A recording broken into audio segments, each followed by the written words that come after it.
Efa tafiditra tanteraka amin'ny fandraisana sy fanoratana ny anaran'ireo rehetra tsy ao anaty listy mpifidianana ny ao amin'ny fokontany Tsaramandroso Ambany. Voakasika izany avokoa ireo rehetra izay nifindra monina sy ireo tanora vao ampitaona ka nazo ny karapanondrom-pirenena.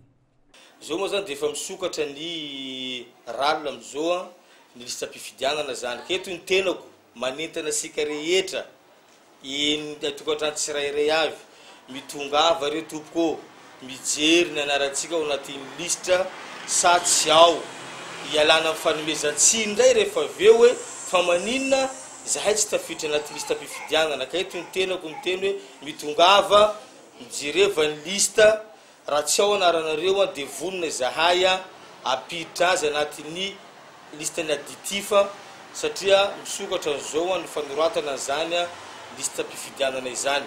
Ka vahoaka Tsaramandroso vahoaka endry daholo mino angamba ny tenako fa iazakazaka ianareo ijery an'izany anaranareo ao anatin'ny lista mpifidianana. Eurarina mba samby tafiditra daholo ny tsirairay indrindra nareo zay felo 20 taona zay nahazo karapanondro dia mitongava eteneviny fokotany fa ho ampidirina ny anaranareo ao anatin'ny lista ialana amin'le hoe zay tsy tafiditra satria tonga ny fifidianana lona toanatsika eo ihany efa tsy ao anatin'ny lista akory dia manjary fanometsiny so dia zay voatoraka voatabia eto na tongolo eto eo voakabary.